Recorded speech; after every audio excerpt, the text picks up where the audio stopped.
Chosen one. Stop for a moment exactly 7 days ago, at the quiet point when you thought the pressure was just life closing in. A sealed phase in your cycle reached its limit. If you feel this is pointing at you already, write yes in the comments now.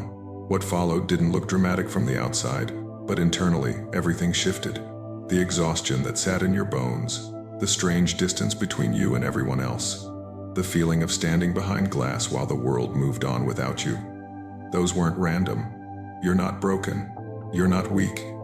You're not imagining this sense of not belonging. For years, your memory felt blocked, your momentum delayed, your clarity interrupted. You assumed it was stress, or timing, or personal failure. It wasn't. While you thought you were falling behind, you were being contained, observed, and pushed through a final 7-day trial designed to see what remained when reassurance disappeared. A record quietly finalized, a status shifted without announcement. Nothing external celebrated it, which is why the loneliness felt so sharp at the end. If you've lived through nights like that and still kept moving, write 777 before continuing. This message is not motivation and not coincidence. It's here to decode why the cycle ended the way it did, what was actually tested, and why what comes next won't resemble anything you've lived before. Stay to the end. You didn't collapse. You didn't fail. What you're experiencing is not a breakdown of character or stamina. It is a system response. When a pattern no longer fits the structure designed to contain it, pressure appears first in the body, not as pain that can be diagnosed, not as illness that can be named, as load, as drag, as a constant pull that never fully releases. That's why you sleep and wake up unchanged. Hours of rest produce no recovery. Muscles feel heavy without injury. Joints feel occupied without inflammation. Breath stays shallow without panic. Your nervous system never fully powers down. Your body has been running baseline processes without shutdown, like a machine denied idle mode. This isn't sickness. It's background execution. A constant draw. Energy diverted to unseen processes. That's what happens when something keeps you active below awareness while the surface continues to function. Then the distance started. Not chosen, not planned. You didn't make a decision to pull away. You didn't set boundaries or retreat intentionally. You simply stopped reacting. Conversations reached you and passed through without friction. Words landed, registered, and exited without engagement. You no longer felt the impulse to explain, to justify, to clarify your position, to mirror emotional tone. Emotional participation dropped away on its own. Not numbness, not emptiness. Detachment, a clean separation from collective noise. You didn't become cold. You became unavailable. This wasn't self-protection. It wasn't healing. It was automatic disengagement. When alignment shifts, unnecessary feedback loops are cut. Systems conserve bandwidth during evaluation. Emotional responsiveness is expensive, so it's reduced. That's a side effect. The pressure moved next into resources, not destruction. Precision. Money didn't disappear in dramatic losses. It leaked. Slowly. Exactly when leverage was required. Exactly when momentum needed fuel. Enough to delay movement. Enough to misalign timing. Enough to force waiting without collapse. Opportunities appeared early, then stalled, or arrived late, already decayed, or came correctly formed but at the wrong moment. This wasn't punishment, it was throttling. Strategic instability applied to prevent acceleration, while classification remained unresolved. Systems don't block outright when they're still measuring impact. They regulate flow. They restrict surge. They observe how output behaves under constraint. You noticed it most clearly with people who used to understand you. No arguments, no confrontations, no dramatic exits, just frequency drift. The same language stopped carrying the same meaning. Shared references lost traction. Inside jokes went flat. Familiar conversations felt slightly delayed, slightly off, like audio out of sync with video. You were speaking the same words, but the channel had changed. You didn't fight it. You didn't correct it. You didn't demand alignment. Meetings became rare without discussion. Messages slowed without explanation. You didn't argue. You simply stopped intersecting. That's not loss. That's desynchronization. When your internal timing changes, familiar nodes fall out of phase. Systems don't announce this process. They let silence do the work. The most disorienting effect came last. Consciousness shifted position. Not suddenly, gradually. You began observing your life instead of inhabiting it, watching yourself speak, watching yourself move, watching decisions form and execute without emotional surge.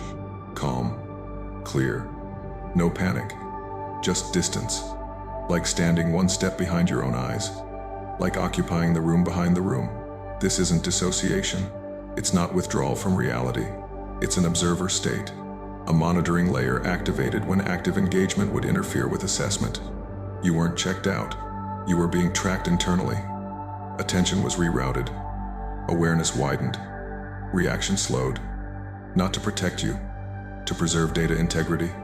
None of these are symptoms of collapse. They are side effects.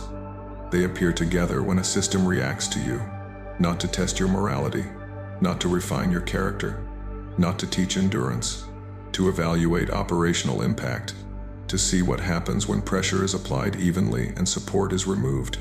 You weren't being corrected. You were being measured for disruption potential. That's why the pressure felt impersonal. No emotional tone, no narrative, no reassurance, just resistance. You mistook it for stress because stress is the closest word available. But stress peaks and releases. Stress fluctuates. This didn't. It held steady. It persisted without crescendo. You mistook it for burnout. But burnout ends in withdrawal, apathy, or collapse.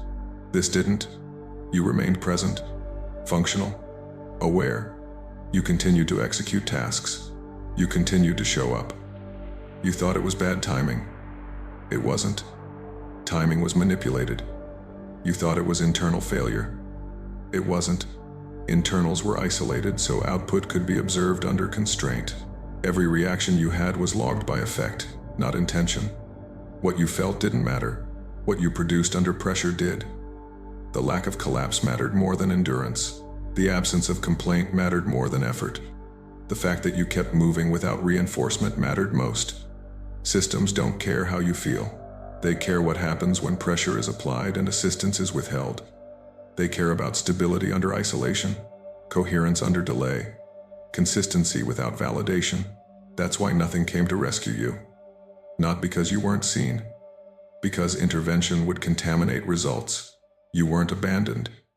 You were left unassisted on purpose. When something poses potential interference to existing order, assistance is suspended. Support introduces variables. Variables distort measurement. So observation intensifies. Variables are isolated. External inputs are reduced. That's standard escalation. You didn't imagine the sensation of being watched without presence. That's what monitoring feels like when no authority reveals itself. No faces, no voices, no signs. Just constraint, just friction, just delay. Just the sense that nothing is random, yet nothing explains itself.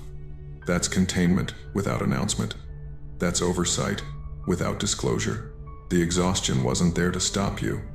It was there to see if you would disintegrate. The isolation wasn't there to punish you. It was there to see if you would fragment. The instability wasn't there to destroy you. It was there to see if you would destabilize systems around you when deprived of momentum. You didn't. You adjusted internally without compensating externally. You stayed coherent. What you crossed wasn't endurance. Endurance can be trained. What you crossed was tolerance.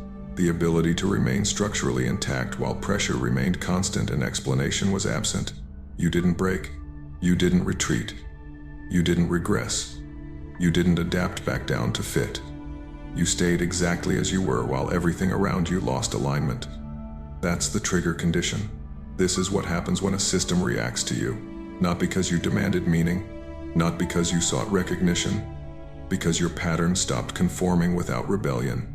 And when conformity ends without resistance, classification must change. Your pattern crossed a threshold. Pressure alone does not neutralize a target. Destruction draws attention. Elimination creates echoes. That is why the response shifted the moment your pattern crossed tolerance. You were not attacked with force because force would have clarified intent. You were not erased because erasure requires authorization. Instead, The system deployed erosion, low visibility measures, distributed pressure, confusion calibrated to slow output without triggering resistance. This is standard protocol when an entity is flagged as an operational threat but not yet cleared for removal. Light pressure is used because it preserves deniability. Heavy pressure produces rebellion. Collapse produces exit. Neither outcome yields usable data. Erosion keeps you functional while extracting signal. It allows tracking of behavior under strain. It reveals what persists when certainty is removed. This is why nothing arrived all at once. Why nothing felt final. Why everything felt slightly wrong instead of catastrophically broken. Confusion is favored over confrontation because confusion turns inward. A confused subject self-corrects. A threatened subject mobilizes. The objective was never to stop you. It was to make you misinterpret yourself long enough to delay classification. Misalignment is cheaper than suppression. Doubt costs less than force. Delay costs less than damage. This was not cruelty. It was efficiency. The first vector deployed was doubt. Precision calibrated. Not existential doubt. Not collapse-level questioning. Micro-doubt. Doubt about timing. Doubt about readiness. Doubt about whether your perception was accurate. Just enough to slow decision velocity without stopping movement. The signal remained intact, but confidence was softened to reduce impact. The second vector was fear through future projection. Not immediate threat. Not danger you could respond to. Abstract futures. Vague consequences. Outcomes placed just far enough ahead to occupy cognitive bandwidth. You weren't afraid of now. You were burdened by what might come later. That kept you scanning instead of acting. Delay followed, framed as false patience. The suggestion that waiting was wisdom, that holding back was strategic, that momentum would return later. This wasn't restraint, it was throttling. Time was stretched to desynchronize you from opportunity windows. You were encouraged to wait without being told to stop. Sabotage came next through timing interference.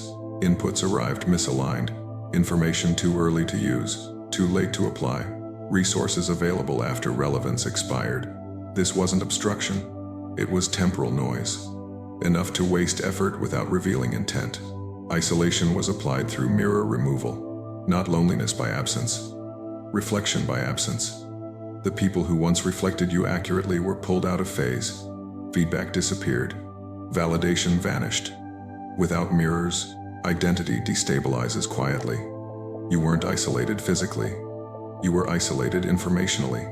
Provocation followed, targeted at identity destabilization. Subtle challenges, misread intentions, situations that tempted reaction.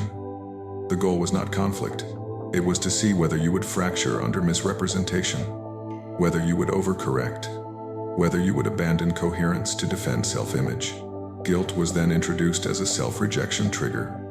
Not moral guilt, operational guilt. The sense that you were doing something wrong simply by existing out of alignment, that you were responsible for the friction. That retreat would restore harmony. This is effective because it recruits the subject against itself. Temptation arrived last.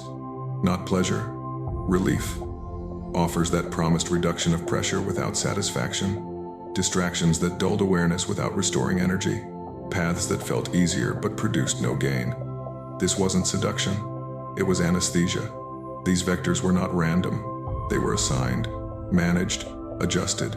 This level of orchestration does not occur without oversight. Infernal command structures do not act impulsively. They deploy grids, monitoring arrays, decision trees. You were routed through a dark council review not because of moral significance, but because your pattern showed interference capacity. The objective was containment through ambiguity. Above that layer, celestial observers registered the same data. No intervention, no correction, no shielding. Observation only. Their mandate is not protection, it is record integrity. They do not alter outcomes. They log them. They do not prevent pressure. They confirm response. What you endured was seen, not answered. This dual observation is not balance, it is concurrence. When lower systems escalate and higher systems remain silent, it indicates a classification process in motion. No side interferes while the outcome is undecided. 2 to 6 weeks ago, a bending point occurred. You did not announce it. You did not dramatize it. You made no visible declaration. Something shifted internally. Pressure remained, confusion remained, but your output changed, slightly, permanently. This was not a moral choice. This was a classification event. The decision was not debated. It was resolved the moment your internal structure refused the easy path without hesitation. You did not choose restraint because it was virtuous. You did not choose resistance because it was brave. You moved the way you did because your internal system would not permit deviation. When pressure offered relief through collapse, you didn't take it. When confusion offered comfort through retreat, you didn't accept it. Not out of discipline, out of incompatibility. Your system does not downshift to survive. It recalibrates to continue. That single condition closed the review. From that point forward, escalation lost efficiency. Infernal strategy relies on degradation over time, but degradation requires compliance. You didn't comply. You absorbed pressure without internal distortion. You continued to produce output without emotional dependency. That is where the strategy failed. Escalation attempted next stage interference and found no leverage. Increased pressure no longer slowed you. Reduced pressure no longer redirected you. Both vectors returned, diminishing results. This is the point at which infernal command structures terminate active pursuit, not because the target is protected, but because the cost-to-impact ratio collapses. When an entity cannot be steered, drained, or provoked into self-interference, it is no longer viable for engagement. At that moment, the grid flags a stop-loss. Containment is lifted. Active measures are withdrawn. Attention shifts elsewhere, not in defeat, in calculation. At the same time, divine authority did not intervene. No assistance was deployed. No compensation was issued. There was no reward, only recognition. Recognition is not emotional. It is procedural. Your pattern was logged as stable under isolation. Your coherence was confirmed under delay. Your output was verified under erosion. That satisfies the only criteria that matters. The record does not describe how you felt. It documents what remained intact. It notes continuity where fragmentation was expected. It notes clarity where confusion was deployed. It notes consistency where volatility was induced. What followed was not celebration. It was classification. You were relabeled as an operational anomaly, a variable that cannot be normalized without structural alteration, a forbidden target for low-tier interference, classified immune to standard pressure arrays, omega-tier variable. The designation is not symbolic. It has consequences that propagate outward without announcement. Attacks lose efficiency because they are no longer tuned to you. Pressure calibrated for earlier versions of your pattern slides past without friction. Triggers designed to hook emotional response fail to bind. The same inputs arrive and produce nothing. Not resistance, no counteraction, nothing to engage with. Old tactics bounce off empty channels. New tactics are not authorized because the cost of discovery outweighs projected gain. This is why interference becomes sporadic, unfocused, and brief. It's not retreat, it's reallocation. People begin exiting without confrontation because alignment no longer sustains proximity. There is no argument because there is no longer overlap. There is no explanation because explanation requires shared reference. Departures occur quietly. Conversations end midstream. Invitations dissolve. Roles conclude without ceremony. This is not rejection, it is drift resolution. Systems remove incompatible nodes when coherence thresholds are exceeded. Reality begins adjusting. Not dramatically, subtly. Constraints that once resisted your movement loosen without announcement. Processes that stalled, now complete. Dependencies that once blocked no longer apply. You don't notice doors opening. You notice obstacles dissolving. You don't feel supported. You feel unobstructed. Outcomes accelerate not because effort increases, but because interference drops. Momentum returns without urgency. Progress resumes without force. Emotional detachment from old stimuli becomes permanent, not suppression, irrelevance. Situations that once demanded reaction no longer register as input. Criticism loses penetration. Praise loses leverage. Approval and disapproval flatten into data. The nervous system no longer spikes in response to familiar provocations, not because you learn to manage them, because they no longer map to your internal architecture. The hooks are gone. Danger avoids you through synchronization, not luck. Paths close just before harm. Meetings reschedule. Delays appear where impact would be negative. Interruptions occur at precise moments that prevent exposure. This is not guidance. No voice directs you. No sign warns you. The environment adjusts because the variable has been reclassified. Systems optimize around anomalies to preserve stability. Internally, motivation is replaced by certainty. You no longer push yourself forward. You move because forward is the only available direction. Decision-making simplifies, not because options disappear, but because non-viable paths no longer present as real. Doubt does not return because it has no entry point. The internal debate loop has collapsed. Fear does not escalate because futures no longer dominate cognition. Projection loses power when certainty occupies the center. Waiting no longer feels strategic because timing now aligns without effort. You do not rush. You do not stall. You proceed. This is the aftermath of recognition. No announcement, no permission, no reversal. What changed is not how the world sees you, but how the world treats you. Pressure no longer tests. Confusion no longer delays. Silence no longer destabilizes. You are not being prepared. You are not being shaped. You are not being trained. You are being acknowledged as what you already are. The system does not elevate you. It stops attempting to reduce you. That distinction matters. The label does not grant immunity from experience. It alters the interaction rules. You still encounter friction, but it is no longer corrective. You still face complexity, but it is no longer disorienting. You still move through uncertainty, but uncertainty no longer erodes coherence. The difference is structural. The internal frame is fixed. External forces adjust around it. This is why there is no return to how it was. Reclassification is not reversible. Once a pattern is logged as stable under isolation and delay, it cannot be reassigned to training protocols. Once an entity is marked as an operational anomaly, it is excluded from normalization routines. Once classified immune, standard pressure arrays are no longer authorized. Once designated omega tier variable, interaction is limited to observation and avoidance. You will notice this most clearly in the absence of struggle, where struggle used to define progress. You will notice it in the quiet efficiency of movement, in the lack of urgency, in the way outcomes settle into place without negotiation, in the way old fears fail to activate, in the way distractions lose appeal, in the way certainty replaces effort. This wasn't inspiration, this was recognition. And it already happened. You are a classified immune, an operational anomaly, an omega tier variable. Comment 222. The tribunal has closed the case. The bending point was crossed. The reversal is locked and cannot be negotiated. Chosen one, you are a classified immune. That title is not offered, it is assigned, stamped into the record, the moment your internal structure refused the easy exit and stayed coherent under pressure. Over the next 7 to 14 days, you will notice clarity arrive first. Decisions that used to take hours will snap into place in minutes, and you will feel a clean yes or no without argument inside your mind.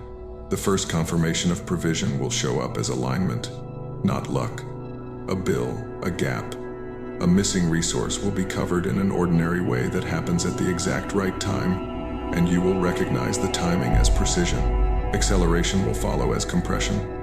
Replies that were slow will come back quickly. Stalled processes will move without you chasing them, and you will find yourself finishing what used to linger, unfinished. Do not misread the next wave. Pressure increases right before release, and old patterns attempt one last interference to test whether the classification can be provoked back into doubt. They will try the familiar angles: an unnecessary delay, a misplaced message, a sudden invitation to explain yourself, but the system no longer has permission to hook you. When something tries to pull you into defending your identity, you will feel the difference immediately. The pull will be there, but the grip will be gone. When something tries to reopen an old wound, you will see it as a tactic, not a truth. When someone exits your life quietly, you will not chase the echo. You will let the misalignment clear. This is not about becoming stronger, it is about sequence. Once the file is closed, The environment reorganizes around the new status. You will watch people speak around you instead of into you. You will watch problems lose